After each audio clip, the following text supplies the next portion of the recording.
Hey, everybody. Welcome to Studio HFL. I'm Larry Powell, your host. And here we are an hour later than originally planned. But here we are, 9 o'clock. Everybody stayed awake, I hope, to join in here. Let's see. I'm going to take care of Austin Custom Brass. I got to mention them, of course. They are generous sponsors both of last month and this month. And this month, what a lineup this is going to be.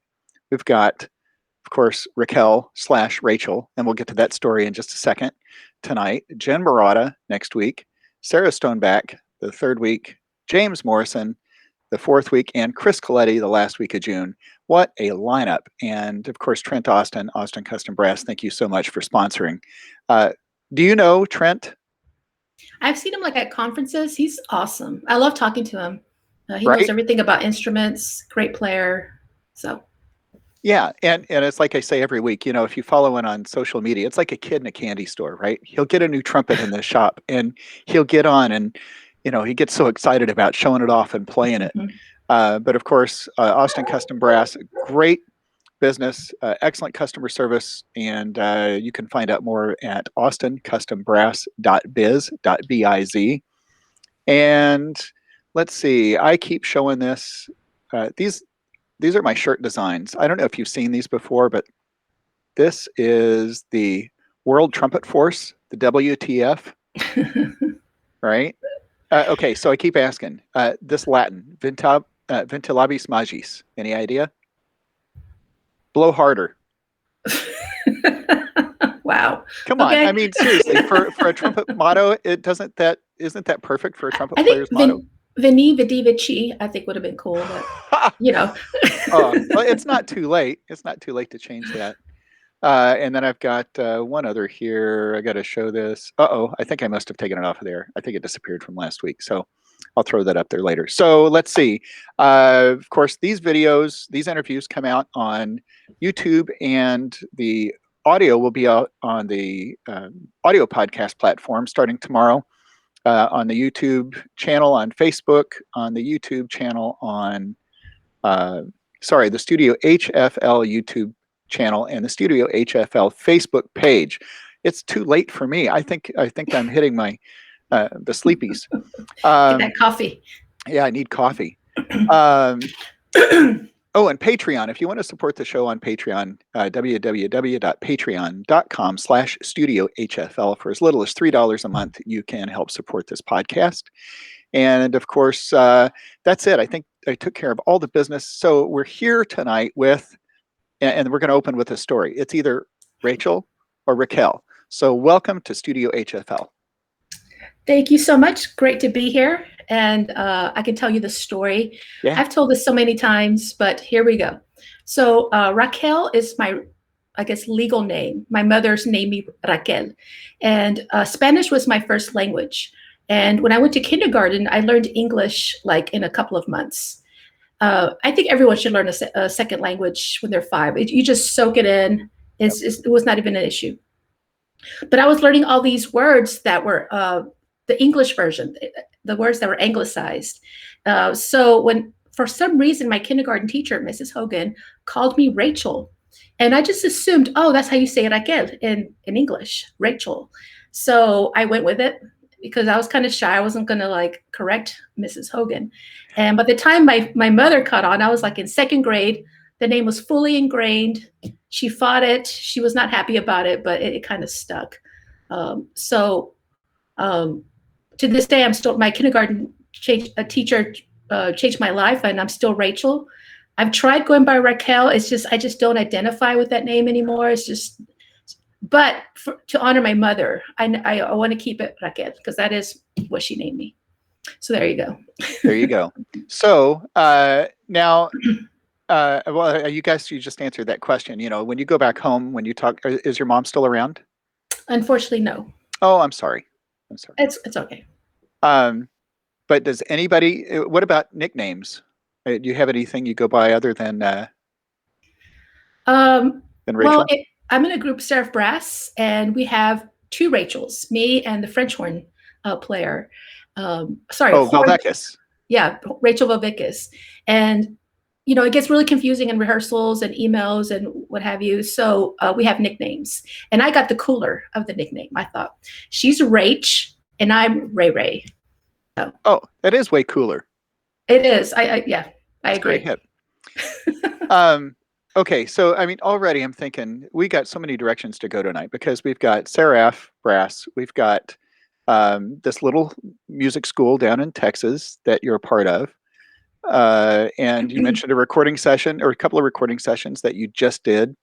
In In fact, May. why don't we start there? You just Okay. finished a couple of recording sessions. Tell us what that was about. Okay, but I would be remiss not to remind you that we need to talk about Star of Indiana because that is a big thing that we share. But okay. Yes, Um, we'll head there right after this. Okay. So what not to do? Have 2 recording sessions in a month. Sometimes we think it makes sense, but as trumpet players, but it's really too much. So I have this. I'm playing a group at University of North Texas, a trio, Lantana trio, and we recorded our first CD where we did 3 commissions and just some really cool music. These 3 commissions we got them in April. And we recorded in May. So it was like a lot of rehearsals. We had to like really, up our game on that. The solo album, in my thought process was I'll do the trio, then I have a week to recover, and I'll do my solo album. So not really thinking about the rehearsals that had to happen. So I was really happy with how it went. The brass trio, it was a lot of playing, but luckily I was able to get through it. We only did it in 3 days. So, and when you play with an ensemble, it's not like a solo album where if you mess up, it's your face. No one else is affected. But in a trio, when someone has a great take and you miss something, it's just the worst. So it's a lot of pressure to record with an ensemble. The solo album. Sorry, I was just going to say, I've only played in a trio a few times, but when you go from a brass quintet, when you actually get the horn off your face a few times, right? Mm-hmm. And then you go down to a brass quartet, you're like, I'm playing a little bit more. But then you go to a trio and it's like, there's no time to get the horn off your face, right? Oh, it's a kick in the face for sure. Yeah. But I really like playing with my colleagues, Nellie Menix on trombone and Stacy Mickens on horn. And we have a blast in the rehearsals. We meet once a week throughout the school year. And we're also hosting the International Women's Brass Conference next May of 2022. I'm coming to that. Awesome. I'm going to be there. That's amazing. I'm glad to hear that. Yeah. We'll have to meet up. But so it's been a lot of fun. It's and the music that we commissioned was really outstanding. It was not traditional stuff by any means. It was people of color.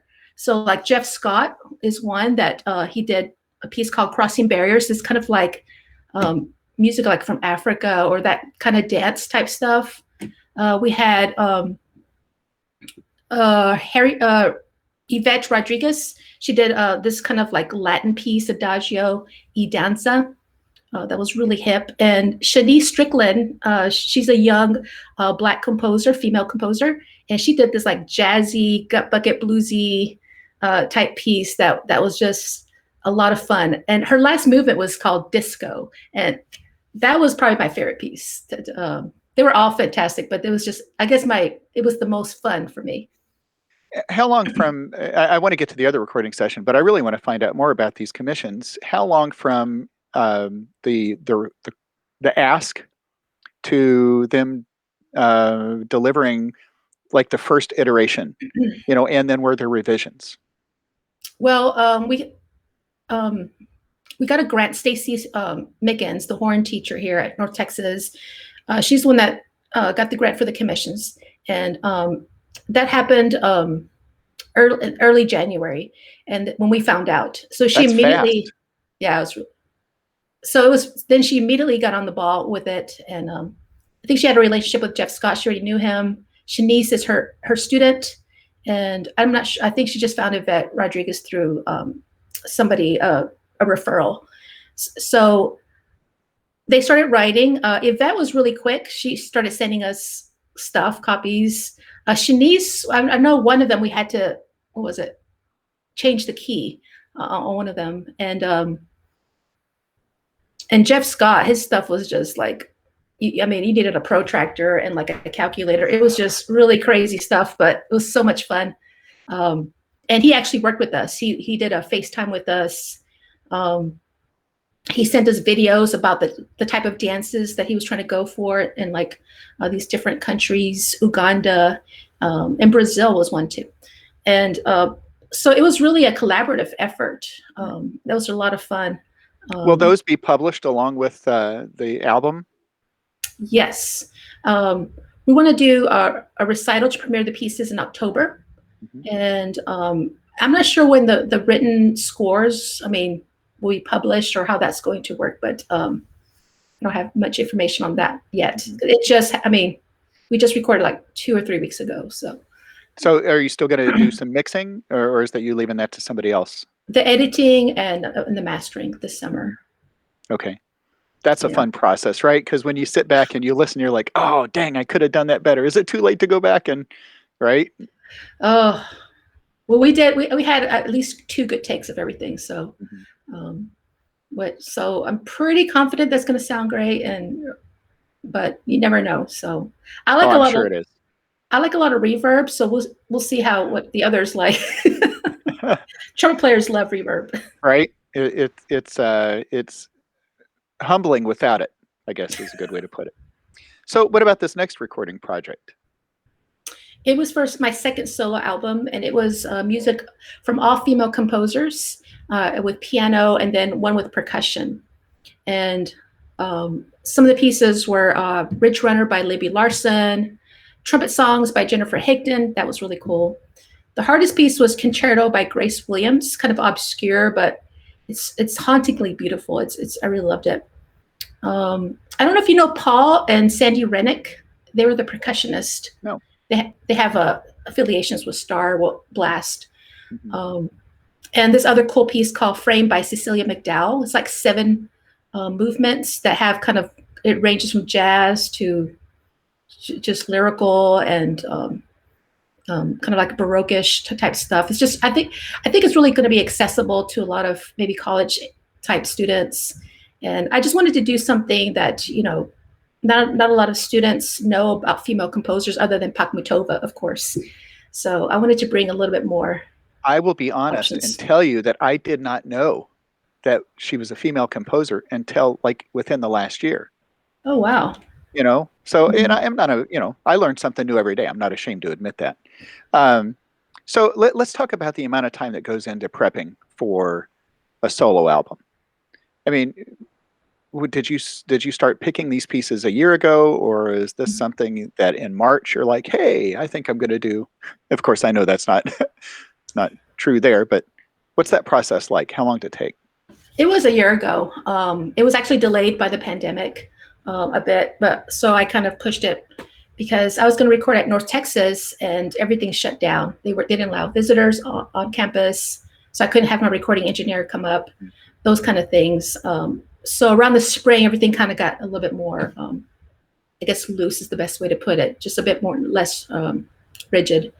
But yeah, in terms of preparation, there was one piece that I switched out because I was going to do what I did for my doctoral dissertation, which was American Concerto by Ellen Zwillick, which is like phenomenally hard. It's just really hard piece, but recording it, is different than performing it. So I thought, why not?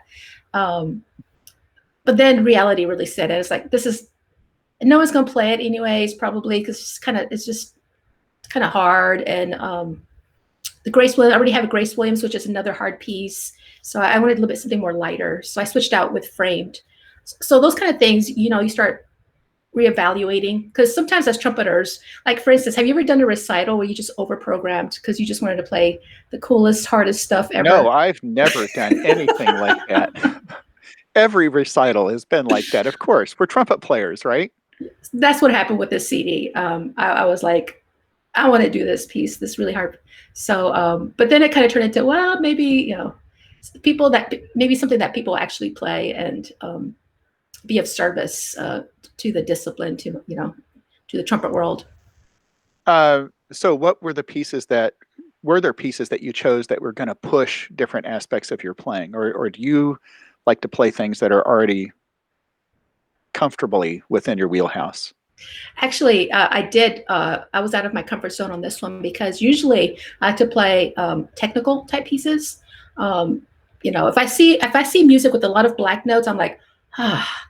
If I see like a lot of white notes, whole notes, that's where I get a little stressed. So I have a lot of pieces that were lyrical, that are lyrical, like trumpet songs by Jennifer Higdon. And I really wanted to do these because she won the Pulitzer Prize in music, a female composer. And they're gorgeous, beautiful. But I think the slow lyrical stuff for me is way harder than the technical. You can't hide anything. It's. So I had to do a lot of different type of practice, like singing, mouthpiece, and just really, you know, instead of just a lot of reps with a metronome. This is a different process. So, but I think I came out of it a stronger player for sure. You know, I know you really learned about you as a technical player because I mean you weren't that far away from. I'm in Indianapolis. You were down around Cincinnati, Northern Kentucky area, but you were doing all kinds of cornet solos. I think when you were in that area, right? Yeah, Of my first course, album was cornet solos, a whole album of cornet solos. yeah. So I mean, there's a little bit of lyrical stuff in there, but really, that's all technical, Yeah, right? I think it's more. I like it to do technique when it has a little bit of lyrical in it as well, because then it's just too overwhelming. You want a lot of contrast. It'll sound more technical if at least if I have a moment of reprieve where I can play something with beautifully. But a whole piece that's just lyrical. I don't usually pick that type of stuff in my recitals, um, for whatever reason. Yeah, I don't know. It made me really reflect, like, why have I been avoiding this? And I think But I also appreciate that. I mean, for the most part, am I right? When it's a cornet part, you play it on cornet. yeah, yeah, I love my cornet. I play a lot of brass bands, in a lot of brass bands. I conduct currently the brass band at University of North Texas, and it's just been in my background. I'm from Texas, born and raised, and you know, in high school, all you practice is the all-state etudes, 3 etudes, and the Arbin book. Technique, it's all you do. So I'm a product of that. And then I went into drum corps, which is not a different type of beast. So the lyrical thing really didn't, it wasn't really part of my early training. So it's something that I've had to really always work on. Just real quick, my in terms of my practice, my routine, it's all lyrical in my warm up. That's it. It's all sound concepts is all I work on. And for technique, I just like run through etudes or something. But I'll only work on like sound type stuff You and know, flexibility. we call it a routine, call it a warm up. I'm trying to get into the habit of calling it a sound check, I like that. Yeah. right? Because Right. it sounds more interactive, like I'm actually trying to pay attention to what's coming out of my horn. Checking to Mm-hmm. see if my sound is there, you know, and so that's just a way for me to think about it. It's still a warm up, it's still a routine, right? But it's my mental focus, my mental approach to that. So, okay, drum corps. You opened the door a second ago. What got you interested in that? When and where? Odessa, Texas, 1990 something, 91. I saw my first live drum corps, and Starve Indiana was there playing, Pines of Rome. And that's when I knew I wanted to be a band director. I wanted to do that was sealed the deal for me when I saw drum corps. It blew my mind, as it does many teenagers, I'm sure. Um, and I auditioned for Star the next year, 92, and we did this. I was going to school at West Texas A&M University in the Panhandle of Texas, and me and two other people, it was like a 24-hour drive. We just switch off for the winter camps, and so I went to my first camp. I got in. I almost got cut because I couldn't march to save my life, but playing, Donnie let me stay in, Donnie Van Doren. because I could play. Oh, don't mention that name. I'm going to have to call my therapist in the morning. Oh, we're all that way. Yeah, right. If I see him come into a room and we're playing or something, I'm still like at it, best sound, everything. So right. So you did. I mean, you made it. I mean, you said you weren't maybe the best marcher, but you learned and you I was marched that year, awful. right? I did. I did. I had in the winter camps. I had homework. I remember a friend was helping me. I would march up and down the halls in the dorm because I came from a really small Texas band program that we just didn't really march, and I would play like some solos in the march. They would just put me in the front, and I would just play solos, and we didn't really march. So, and then I go to Starve, Indiana after they won the world championship, and Joey Keys was like, I still have nightmares probably. He was the one that forced me. The best compliment I got was at the very end of the season. He said, "You didn't stick out." So I was like, yes. Right. Right. Yeah, So, that is a big compliment. that's a huge compliment. So was it just the 92 season that you participated? No, I didn't age out. I didn't go back in 93. And then I went back at 95 when it turned into brass theater. It actually became brass theater in 94, but I came back in 95 and 96, 98, and then also for blast in 1999. So I was there for the whole evolution. Yeah, I didn't realize you had actually been part of Blast. That's wow. I wonder how many people can say they actually were part of each of those three entities. I think three, Ben Harloff, me, and Wes Bullock. Oh, Frank too, Frank Sullivan. Okay. Wes and I, Wes, me, and another trumpet player lived together for a year while we were at Butler University. That's right. He went to Butler. I remember that. And I haven't talked to Wes in a while, but I think the world of Wes. I do too. He's such a great guy. So he impresses me so much. Well, so much talent, and he works really hard. I mean, that's why he's talented. He works very hard. He's very good at it. He's not aging at all. Yeah, he looks the same. Yeah, eternal youth. So yeah, right. You marched on the 2-valve G bugles. I did.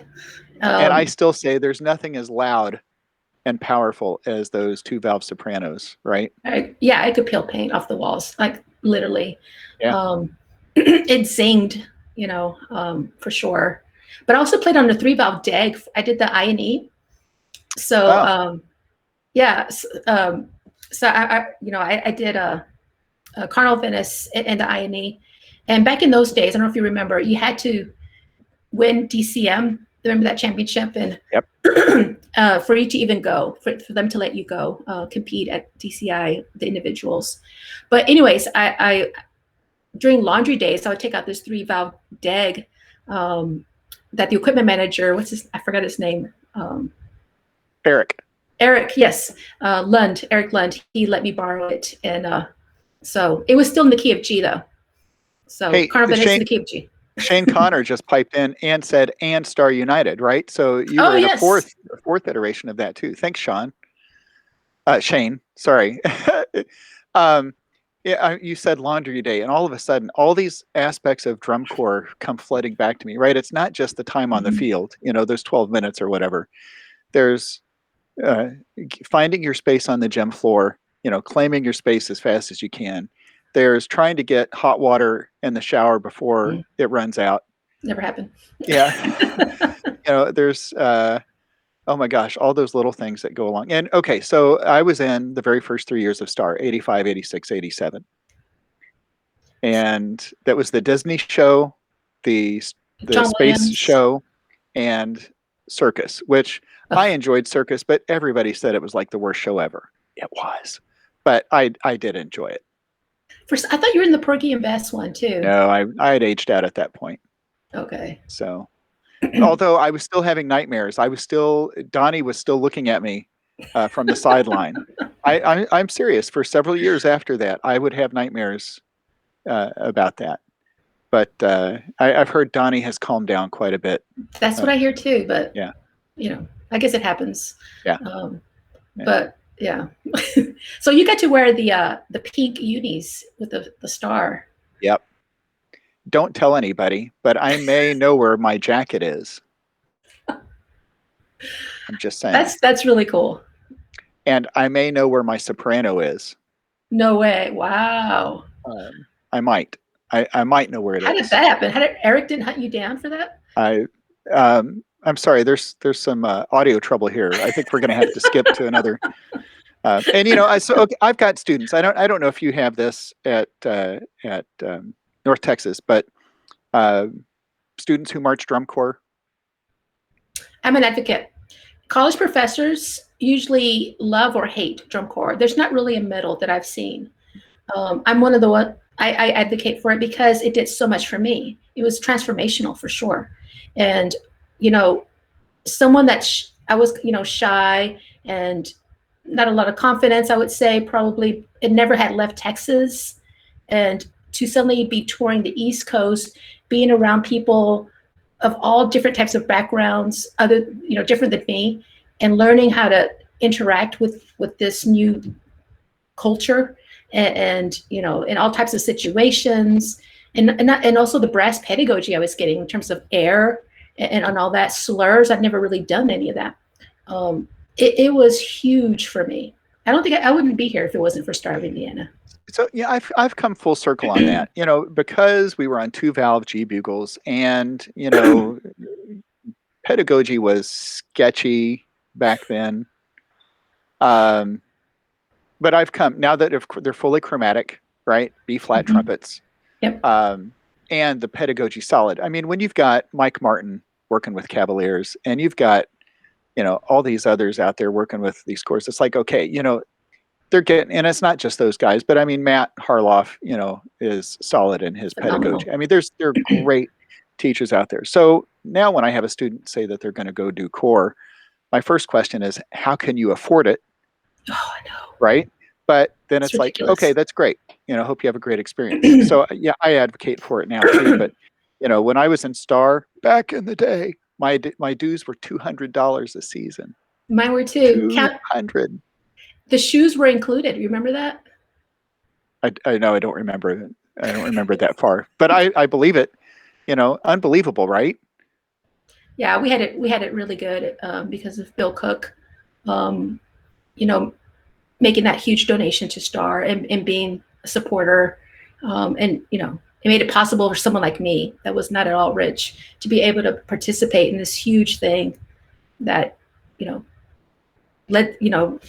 showed me the path to a career that I don't think I would have gone on if it hadn't been for that, to be honest.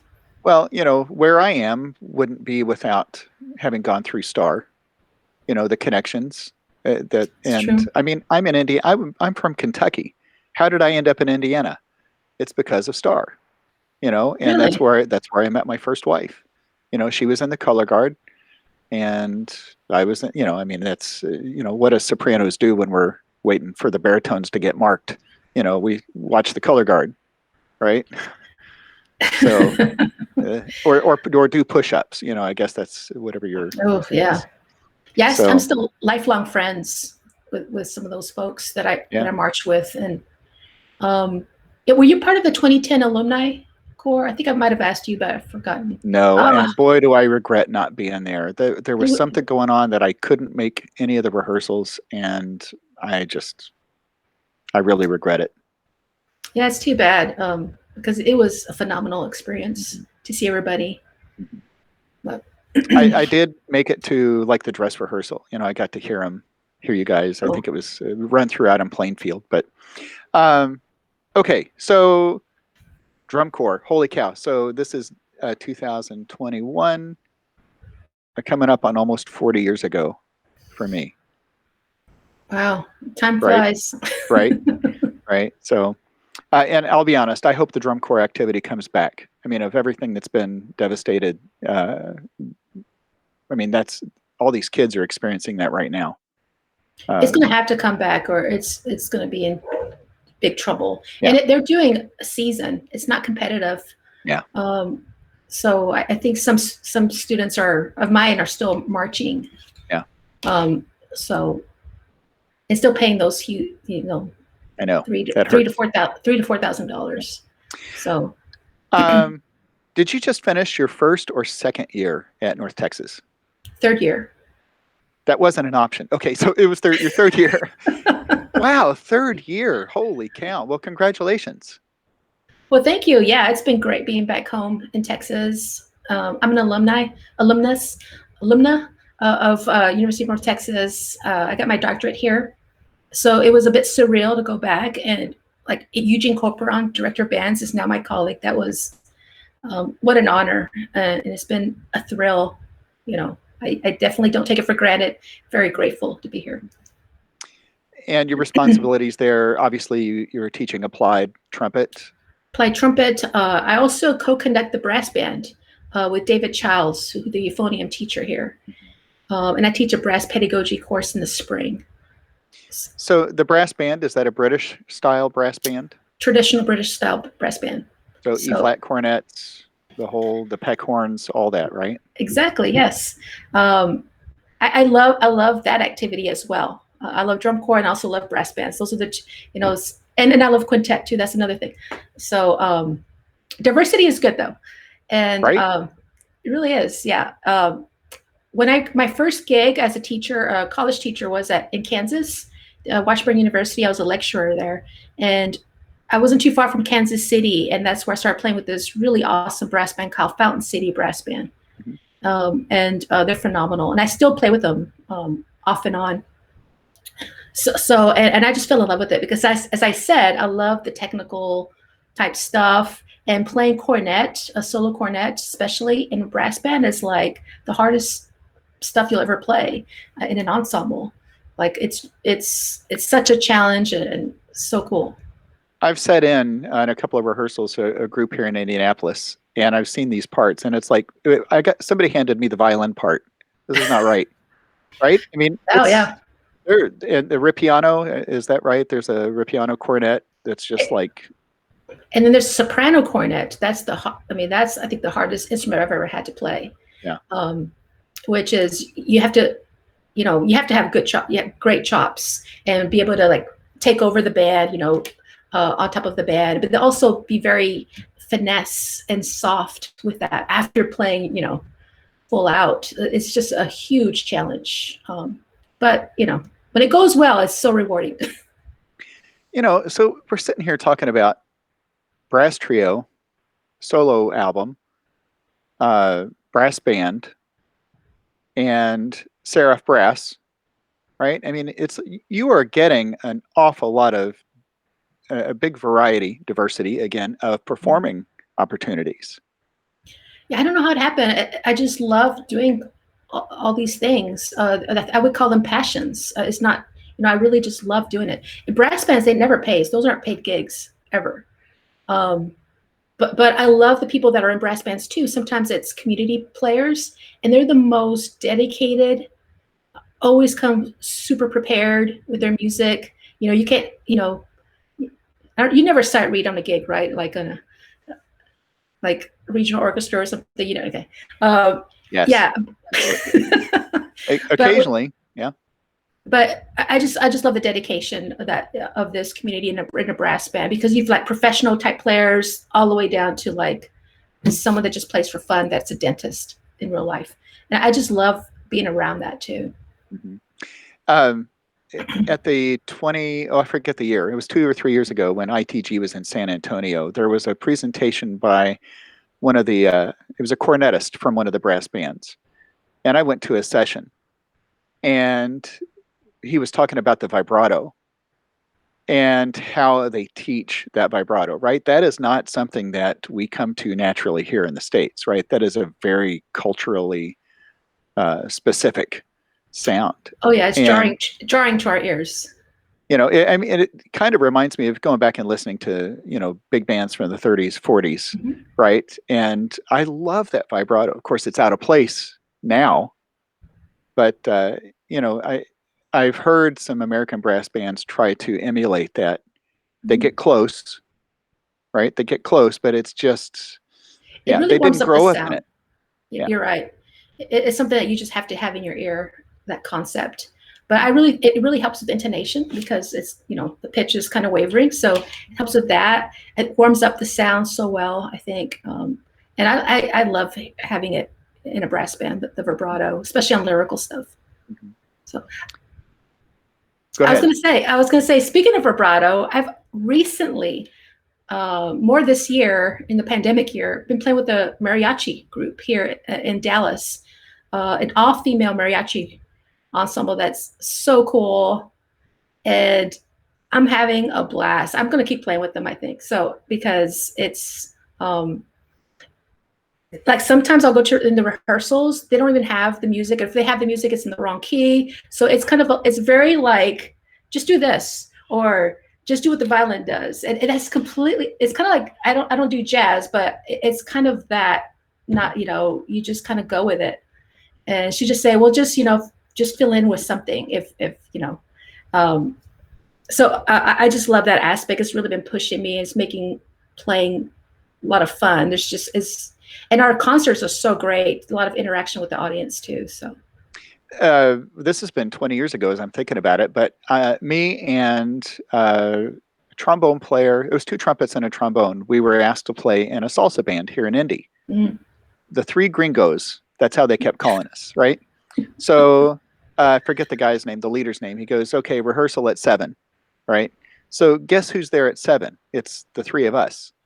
And rehearsal eventually starts at like 8:30. And, it's gosh. Like the second or third time I'm realizing that somebody said, okay, they're on Latin time, because everybody takes their time getting there. You got to talk. You got to, rehearsal begins when rehearsal begins. Mm-hmm. And, but we always, the three white guys, we always showed up exactly when we were supposed to, like we've been trained, and so that was a cultural shock for me. But I had great fun. I was awful at it, but it was so much fun because we would go play these clubs, and exactly like you're talking about, that's how we'd learn the music. They'd start, what is it, Montuno? Of course, this is salsa, but they would start the form, and then they'd say, "Okay, just play this lick," and he'd sing it to us, and we'd figure it out. Yep. But it was great fun, and you learn to play another way, right? It's not opening up your etude book and putting the metronome on. It's like, hang on for dear life. Oh, it's a blast, and it's such a different experience than sitting like the back of the orchestra or on stage. There's so much interaction with the audience because there's a lot of singing primarily, and they want me to start singing. I told them I couldn't sing, and then they heard me sing "Happy Birthday" once when we did it for somebody. She's like, "Oh, you can sing. We're gonna have you do a little bit of harmony with us." So that's going to be completely out of my comfort zone. Well, just think about it like Star. Just don't stick out. Right? Good advice. Yeah, just sing like that. But here's the thing: is you watch and listen to those bands, and everybody's having such a great time. I mean, even if it was a little off, who's gonna care? No, everyone's dancing and having a great time. Yeah. Right. Were you dancing? Because I was dancing. Nope. I danced on stage. Okay. Nope. We were like. You can't just sit still on a salsa. Oh, we were. You gotta. We were. That's why they called us the three gringos. Because we stood there like we were at parade rest or something. The whole time. It was awful. But I'm older now. I'm maybe a little more comfortable. If I had that opportunity again, I might move a little bit more. Little sachet. But, yeah, a little. Let's talk about Seraph Brass for just a minute. You guys are finally back touring again. Yeah, we're actually meeting in a week we usually do like a retreat every summer to like practice our music, introduce any new music we want to do, any new solo features. So it's just kind of a practice, because when we go on tour, we meet the day before, run the music, rehearse it one more time after dinner, and then that's it. Then we do the show. So this is our time to really kind of go into the details, and of course bond, which is also great to do. Were you part of the North Dakota tour a few weeks back? No, that was Mary and Jane. I was practicing for these solo albums. Oh, right. Yeah. So, what happens if everybody's available? How do they pick? Gina and I will like look at the season. Usually, in normal times, we would know like a year out, and then kind of look at our schedule and just. It's so nice to have someone to to be able to, like, I can't do this because I have conflict, and they can do it. Mary now does that too, so we do Mary's book occasionally because she's very busy as well. So it's just really nice to have that opportunity to do some of that stuff. Which means you have to know 2 books, right? That is correct, but it's not every, like, like for her solo stuff, that, like, Queen of the Night. No, we're not going to play that piece, for instance. So, but we'll do her others, you know, the things that she does first. But she doesn't do first on everything anyway. So it's just a few pieces anyway. So I'm thinking back, mentioning Wes, right? Wes was the swing guy in Blast, right? He would go. I think he could march or play any of those positions. Yeah, he wasn't what was it? Everyone has the blues. I don't think he was on that piece where we danced on chairs and stuff like that. But he did the one with the mellophones where they did all this crazy movement, and he did like a handstand playing mellophone. It's just ridiculous. Yeah, what he did. So yeah. Sorry, I was just thinking back to thinking about having to know several parts. But you just explained that that's not necessarily the case. What's the tour schedule look like for the rest of the year and into 22? Is it picking up? It is picking up and changing on a daily basis almost. So we got, it's not as busy as other years right now. I have a feeling it's going to get, I mean, it's only June 1st today, so I have a feeling we're going to get more. A lot of things were canceled. I don't think we'll get them back. A lot of things were postponed, so we're going to do some of those. I think right now, at least every month, there's something. And some internationals, you know, ones like maybe, I know next summer we're going to Finland. We're playing at the Arkansas Bandmasters in July. Gene and I are doing that one. And so, yeah. So I'm sure we'll do some talking next week about, how to fill in some things. Do you do any orchestral playing? That's the last time I saw you. You know, I do a lot of regional orchestras, That's right. Orchestra Kentucky. Down Orchestra in Kentucky. That's right. Yes. That's right. Yeah. Yeah, here we have a lot of regional orchestras here as well in the Dallas area. Plano, Irving, I play with them. I went with Dallas, I never got to play for Ryan Anthony, and Fort Worth is another fine orchestra.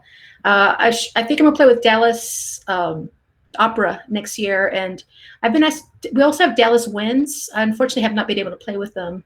Every time they ask, I always have a seraph conflict. Seem like, but I'd love to play with them at some point too. Can you believe we're coming up to a year of Ryan's passing? I think it was June of last year. Yeah, it's really tragic. He did so much and so inspirational. So well, and still is. I mean, his legacy yes. is still, of course, the foundation. But yeah, I think everybody. Well, and of course, ITG is going on this week, and I think there's a scholarship. It's the Ryan Anthony's solo competition now. So yeah.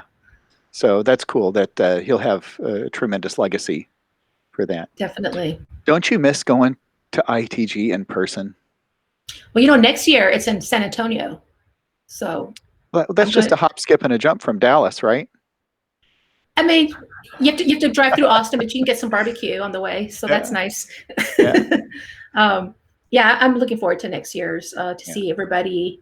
It's going to be a week after the International Women's Brass Conference, so it's going to be two consecutive weeks of stuff. Which I'm thrilled about because, and I had planned on coming to IWBC this past year. Of course, it was going to be, right before ITG as well. But I really am looking forward to coming to that, because I'm thinking, somebody told me it's not just women that show up to this brass conference, No, it's men and women.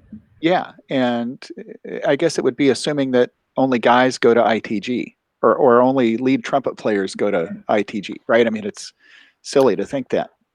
Both organizations are inclusive. Yeah. ITG's made such great strides with that the past couple of years, I would say, with diversity and their initiatives. I've been really pleased with that. And International Women's Brass Conference, of course, is very diverse. Okay, so I want to ask more about that. Tell me what, and I learned a little bit about it recently because when I interviewed Carol Dawn Reinhardt, Mm. she spoke just a little bit about it. But tell me a little bit more about the organization and what its purpose is. What would I experience at a conference? IWBC.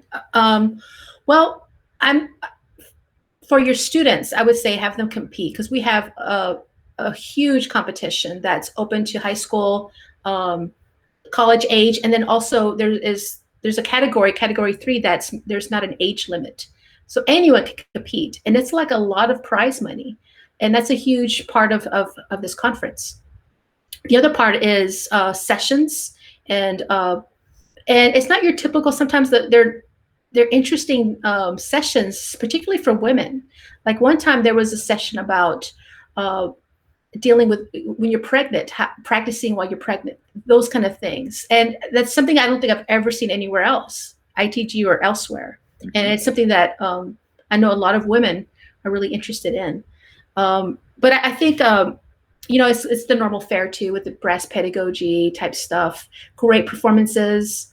When I first went to my first IWBC, what really struck me was everybody's so friendly. Everyone, you can bond. And I saw Monarch Brass and Athena Brass Band. It's all women, comprised of all women musicians. And they play, they play fantastic. And to be in the audience and see a stage full of women making this type of music was so inspirational and emotional for me. And I knew I wanted to support this organization and be part of it. So, but I think it's good for men as well. We have allies, and of course, the name can be misleading. Of course, International Women's Brass, but it is definitely just a brass conference. Mm-hmm. So we have a lot of men, and it's really cool to be around that as well. A lot of men are allies for women, and they learn a lot, I think. We learn from them too. Well, and that's one reason I want to come to that is because I think I would get a better opportunity to meet and talk to people I might not run into at an ITG. Definitely. Yeah. So, daggone it. I had a senior moment. I was going to ask you something about that. Where's it going to take place? You said you're hosting it, right? University of North Texas. Next May, I think it's May 24th. Sorry, it's been a long month. My dates are all over. But it's May of 2022. At University of North Texas, come to that, and then go to San Antonio right afterwards if you want to go to the ITG conference. Not too far away. That sounds great. It sounds like a lot of fun. So exhibits, everything you'd find at another conference, right? It's like an ITG. Yeah. The vendors are there. Concerts. We have a jazz concert too. I know Diva was there one year, so that it's just everything's just excellent, I would say. Thank you. That's what I was trying to remember. Tina Ting Helsett and her group came to Indiana a few years ago, and I took my trumpet studio up. It was one of the top concerts I've ever seen in my life. And it's not a gimmick, right? It's not, they're good because it's an all-female group. It was good because they were spectacular musicians. It was brilliant playing top to bottom. Mm-hmm. And so glad I got to hear that. And so glad I got my students to experience that too. Oh yeah. She makes it look so easy. Like her embouchure, it's like, doesn't even look like she's playing. Yeah. And then of course I met her after the show and realized she's like 4'0". Right? Oh really? I've never gotten. Oh, she's so short. Yeah. And super friendly though. Mm-hmm. Yeah. So, I'm looking for more opportunities. I try to get some students to go with me we'll make it a road trip, IWBC and right on down to ITG next year. Yeah, they can do the competitions. It's open. Yeah. And it's pretty affordable. ITG can get kind of pricey, but IWBC is really affordable. Let's switch gears just a little bit. You've got all these recording sessions that you've just done. You finished another year of teaching. I know you said you're thinking, what is it, October to premiere the album, Mm-hmm. or do a premiere recital. Yeah, the three new pieces that we commissioned for the brass trio. What else is on the docket? Any other big plans for anything coming up? I'm really looking forward to playing at Midwest with Athena Brass Band, which it's an all-female brass band that usually plays at IWBC. So it was postponed from last year, but Chicago in December is awesome. You got It's deep cold. dish. Sometimes it's miserable. You can't even go outside, but sometimes it's bearable. And Chicago's my favorite city. Yeah. The food, everything. So, and I love all the lights, Christmas light. I love the whole Christmas ambiance around that time. Yeah. So has Athena started rehearsing again? They're doing the Gettysburg Brass Festival in June, I think. I wasn't able to do it.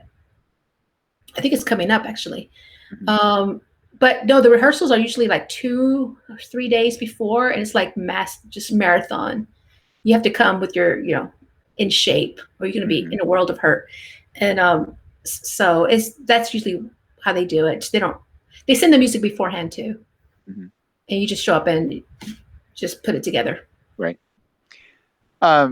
You've got some pretty nice colleagues there at North Texas. I'm very fortunate. Yes, they're amazing. So do you guys get to interact much? Do you work together much? Master classes, performances, that sort of thing? Well, I said the Latina Trio, it's they're my colleagues. So we have that. The brass. I'm thinking about Caleb too, right? I mean, that's the other trumpetist. Yeah. We one of the audition days, well, the Friday before the Saturday audition day, the brass faculty usually does a piece on a showcase type concert for students. We've done that. We didn't do it this year because everything was virtual, but we've done that. We played with Canadian Brass, the brass faculty, I think our first year at TMEA with the wind ensemble. And that was super cool. We just played it like a little fanfare at the beginning that Caleb arranged. He's a great arranger, by the way. Phenomenal player, great colleague, but he really, can arrange anything. So, sometimes I played on our recitals. There's 3 major trumpet professors, so we usually do duets and stuff like that. I played on Caleb's first recital. John Holt, the other trumpet professor, played on my recital my first year. My second recital was in March of 2020, so that was canceled, and I didn't do a recital last year. So I've only done 1 recital, so I've definitely got to do a recital next year. And do you guys juggle students? I mean, you try to get students to get experience with each person? We don't. If you have a master's student, it's only 2 years, for instance. So we teach all the grad students for sure. Sometimes if a student wants to take a lesson with us, we'll do like a swap. So I'll teach one of Caleb's or John's students, and they'll teach one of mine. So it doesn't add to the workload because everybody's super busy. Right. We do a lot of coaching of trumpet ensembles or brass quintets. So in terms of students, though, we're very accessible. We all have our own studio class, so they can come to our studio classes as well. But we've not really shared students, I guess. Right. So you've got a teaching assistant then too, right? We have 4 teaching fellows, we call them, or TAs. And they each have 10 to 12 undergrad students as well. We're capped at 91 trumpet students, so we couldn't possibly teach them all. There's no way. Well, and so competitive, right? Which means it's such a high level from the freshmen coming in. I think it's a good, healthy culture. I mean, the world is competitive, so I think it's good to already be used to that and be motivated and learn how to practice in a more deliberate way because of that. A lot of folks will say it's hard for undergraduates because you're not guaranteed to study with a major professor, but our teaching fellows are, DMA students that are top notch. I was a TF when I was here, and I think they get a great education. We mentor the teaching fellows. So if they're having a student that's having issues like CHOP issues or something, we'll take an interest and give them a lesson. That's actually a question I was going to ask you is, have you suffered anything along the way, embouchure change, some sort of thing where, now you have empathy for somebody in your studio? It's like, hey, I've been through that. Or are there things where you're like, I don't know if you'll answer this, but like, I don't know. I don't know what to do. It's fair. Yeah. I'm sure. I'm not afraid to admit when I don't know something. Luckily, I can reach out to my colleagues, or I used to call Keith Johnson, my team, when I first started teaching. He was my professor at North Texas. I actually did go through an embouchure change in my undergrad. It was too low. And unfortunately, I marched with that. It was too low. So I picked it up and everything got a little bit better. But recently, I don't know if it's just getting older, just, I've been, particularly this past month, I did, have you ever gotten the little pings, the little electric shots, little up here, not on the, yeah, I felt one and I freaked out and took some time off, a couple of days. And I realized that just, you have to be balanced with when you practice, the terms of make sure you're resting as much as you play, or resting a little bit. And sometimes we can push each other, push ourselves because we feel like we have to, but your body will let you know when you've gone too far. One of the things I found with that is if I switch mouthpieces frequently during the day, and I use different things for different rep, that actually helps because different muscles have to work in different ways. And I mean, of course, we're talking millimeters. Right. We feel it though. But we feel it, and I've actually noticed that has gone away when Did you used when to I have switch. that? Yeah, I mean, not daily, but it would happen, and you're like, yeah, this is an overuse thing. Yeah. But I was on a big mouthpiece all the time, and so I started playing on a variety of equipment, and now that could be purely. I don't know if that's the reason that it stopped, but that's what I associate with that. When David Hickman came out with his book, however many years ago, the big The compendium. Yes, I mean, what a great book. Yeah. And sometimes that's a great go-to for, man, a kid's got issues. I don't know the answer. Boom, right? It's like it was Google before there was Google, right? We have a great community. Like we have a lot of the college professors all over, trumpet college professors. I get calls or emails sometimes and I'll do the same with them. Have you ever experienced this with a student? I think we have a great community in trumpet that we could reach out to folks. I agree. And, well, I've said this on previous interviews. I've had some chop problems recently, but Wayne Bergeron, Ben, I just forgot his last name, but in Boston, second trumpet. It'll come back to me. Jose Sabaja and no, not Jose, not Boston Brass, but Boston Symphony. Ben Wright. Yeah, Ben Wright. Thank you. Sorry, Ben. Vinny DiMartino, he's the best. Bobby Shu, and it's like this community has been great because you reach out and they're like, yeah, gone through that. Let me tell you, and even Peter Pickett, Eric Murine, those guys, Carl Hammond, it's like you reach out to these people. Everybody helps, and but it's a stigma. You don't want to talk about it, right? And this was something that came up. I think when I was talking to Bijan Watson last week, is like you don't want anybody to know because if you tell people you got problems, right? It's like, oh, they won't call you. I don't want to. They won't call you. But by the way, my chops are working great, so you feel free to anybody out there feel free to call me anytime. But yeah, it is. It's a great community, and I think you see that. You said you saw it at IWBC. I see it at ITG.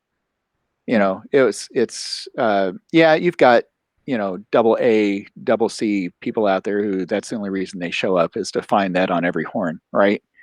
But then you've got everybody else who's there for the hang, for the experience, and to support. But did you think you would enjoy teaching as much as? Well, I'm assuming you're enjoying teaching, right? I love it. after my first gig in Kansas, I went on, after 2 years, I got my doctorate and they offered me a tenure position, but I decided to go tour with a full-time brass quintet. It's called Synergy Brass at the time. So then, yeah. But then I was on the road like 24/7. It was nonstop. And I realized I didn't like living out of a suitcase. I had experience teaching, and I like having stability and a home and my stuff, and so, but I love the versatility I can have with different projects teaching in college. I love interacting with students. I can't believe they pay me to talk about trumpet all day. Right? It's just great. And then they want me to go do stuff. They want me to write articles and go do performances and stuff. So it's, for me, it's the best job in the world. I just love it. Plus, you get summers off. Right. So. I agree. What I found is you got to be careful what you assign to students, because that means you have to practice it and stay up on it as well. Right. So it's like, I learned, man, if I'm going to assign this etude or this solo, I better be able to play it before they come back for their next lesson. So yeah. Yeah, that was a quick learning experience for me that first time. But so what about, I don't know you as a piccolo trumpet player. Is this something that are you a good piccolo trumpet player? I like piccolo. Yeah. Just thinking, I know Jean, Mary, and I, we want to do the CBS morning news. Ablassen fanfare, yeah. But I dug the piccolo. I still dig it. I always like to do a piccolo piece on recitals. Mm-hmm. This last one I was going to do the Bach Vivaldi one. Hadn't done that before, and during Christmas I love all the stuff that comes with that, and yeah, I prefer the Yamahas. I know Shilky is awesome, but I just cannot get with the cornet shank. I love the trumpet shank. I just how I learned in college. So, but are you associated with Yamaha? I am now.